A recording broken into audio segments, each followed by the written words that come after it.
great program. Played collegiately at Maryville College in Tennessee. People get Maryville College and Maryville University confused sometimes about where we're recruiting from. Adam?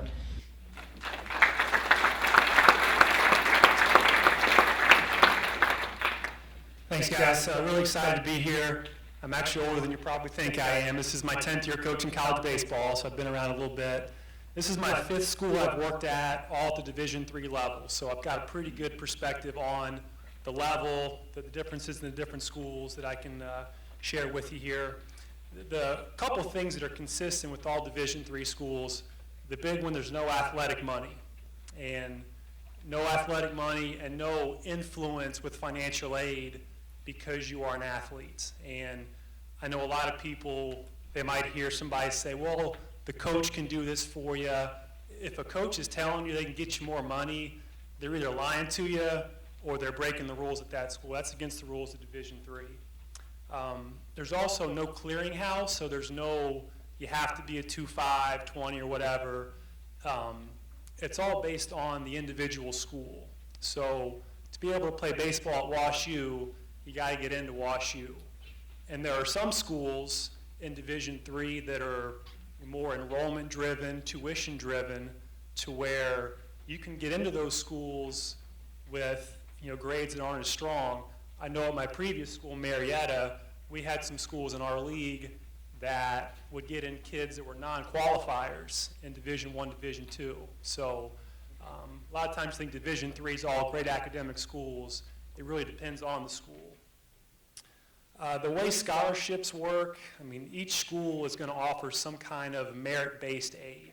So while there's no baseball money, they're all going to have some type of merit-based aid for academics. Depending on the school, some might have a grid system to where it's if you have a 3.5 and a 25, you get X amount of dollars or whatever, the way it works. Some might have scholarship competitions, but pretty much every school is going to have some way to get you merit-based aid.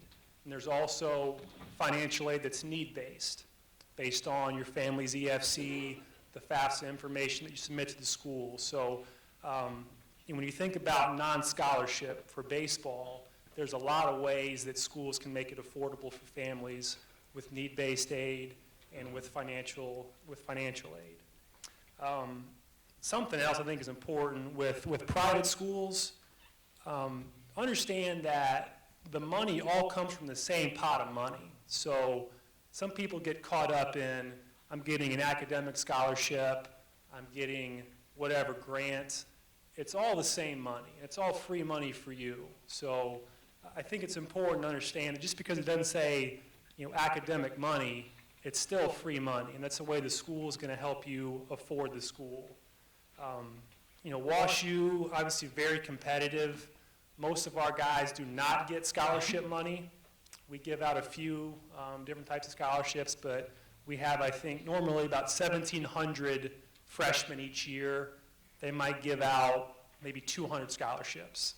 So most of the kids, if they're getting money from the school, it's going to be through financial aid, financial need. In terms of baseball in Division III, we're allowed 16 days of fall practice. So 16 days with the staff, organized team practice. We don't have any kind of time limits. We could, in theory, have 3 practices a day during our 16 days. We don't do that, but you get your 16 days, usually over 4 or 5 weeks in the fall. There's no additional 4-on-1 small group stuff before or after that. So it's 16 days, and that's the end of your fall baseball season. So that's something that we fight sometimes in recruiting, is the limited time for development with the coaches. The way that we handle that, our guys will have captain's practices before and after our 16 days are up.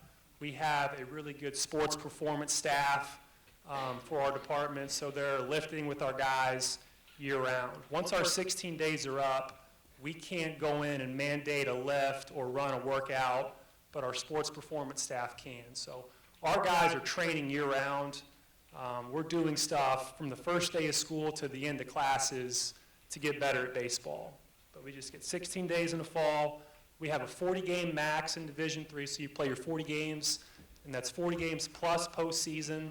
So last year we played, I think, 51 baseball games. We played 40 conference tournament and then regional tournament. So but 40 games is the max, and then no roster limits. So, you know, there's some schools, you can look at rosters online, that'll carry 60, 70 baseball players in Division III. So that's something, when you're looking at Division III schools, make sure you look at how many guys are they carrying. We carry 30. I think that's a pretty good number, but there are schools that are just looking for numbers that help, you know, with tuition and enrollment. So that's something to be aware of there. Talk about WashU a little bit, and a lot of the things that we do at WashU in terms of admissions are going to be consistent amongst most of the top academic schools, so the Ivy League type schools, you know, U Chicago, Northwestern, those types of schools. So these things should help you understand a little bit how kind of this world works.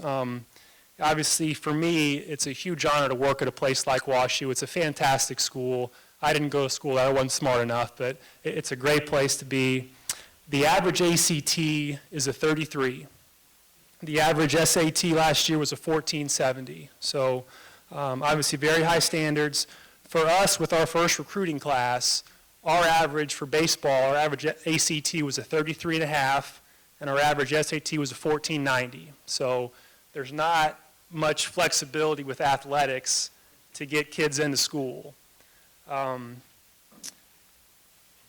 In terms of admissions, obviously test scores are important. It's also important to take challenging classes in high school. I think even more so than the test scores, they want to see kids that have taken a good college prep course schedule. So AP, honors classes are really, really important. You can have a 35 ACT, but if you've got a 3.0 GPA with bad classes, you're not getting into school. So it's really important, if you're looking at types of schools like WashU, especially young guys, start to schedule AP classes, schedule honors classes. The sooner and the more you can get on your resume, the better. Class rank's also important. So the three big things, test scores, course schedule, and then class rank. They want to see you in the top 10% of your high school class. They want to see you go to good high schools. If you can, obviously you can't always control that, but a little unique, I didn't really expect when I got to WashU. A lot of times if you go to a good high school, you might go to the best high school in the country, but if your class rank is number 100 out of 500, the better high schools, they're going to have more kids apply to schools like WashU. So say you've got 20 kids in your class that apply to WashU that are ranked ahead of you. The school's not going to take 20 kids from one high school. So they might take numbers 1 through 5. Well, if you're number 100, they're not going to skip number 6 through 20 and then pull you off the list because you play baseball. Okay, so even if you go to a good high school, class rank is still very important. In terms of influence with admissions, we don't have much. We're able to submit our list of our recruits to the admissions office, and that's unique, you know, based on each school. I know the Ivy League type schools have a slot system, so they might have, you know, 6 baseball slots with admissions every year to where they can get kids, might be a click below the profile for admissions, and get those guys into school. We don't have that. We got to put forward guys that are within the profile. So 30 plus ACT, top of the class, good high school transcript. We take baseball very serious. You know, we have 2 full-time coaches on staff. We want to win national titles. That's why we came to WashU. So, like I said, we're training year-round. Our guys are doing 6 a.m. workouts. We're doing, real baseball practices. So, obviously, our guys come to WashU first for the academic experience, but we take baseball very serious. We want players that feel the same way about their baseball experience. Question we get the most is from parents and recruits, is it hard to balance academics and baseball? And the answer is yes, it is hard to balance it. We've got 30 guys in our program that all make it work.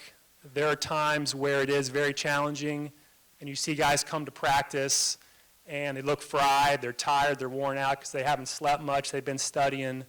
But you know what you're signing up for. You come to a place like WashU or schools like WashU, it's going to be very demanding. We're going to demand a lot out of you from a baseball standpoint too, but if you get into school, you can handle the work. It's not always going to be easy, but if you ask all of our players 1 through 30 about their experience, they love going to school at WashU. And a big part of that is the academics, the on-campus experience, and the classes they get to take. Our guys really love school. The last thing I'll talk about is recruiting. So it is a little bit unique being at a place like this. We recruit nationally, so there are certain events that we'll go to that are geared more towards academic type schools. I'll give you a couple. Head First is a big one for us. They run showcases in California, Florida, and New York. All the Ivy Leagues will be there. All the teams in our conference, Emory, Chicago, those types of schools, Northwestern, all of them. Head First, it's a really good event, especially for schools like ours. We'll work Stanford Camp in the summer, which is another event that's kind of geared towards academic schools. They run 2 camps in the summer. And then we do a lot, we try to do a lot here locally. We do a lot in Chicago with different tournaments. We went to the Tigers camp last week. So we try to get out here in town. The best thing for us is we have our own prospect camps. So if there's kids that we can't see or that can't come and play in a tournament here in St. Louis or close, they can come to our prospect camp. They can get on campus, meet our staff, and we have a chance to see them play. So it's a little bit unique in terms of recruiting, but it's a cool experience for our players. We have guys on our team from Hawaii, East Coast, West Coast, all over the country. So it's a great place, great school. I'd be happy if you have questions to stick around after and talk to you more about WashU. But appreciate you guys having me, and hope you enjoy the rest of the night. Thank you, sir.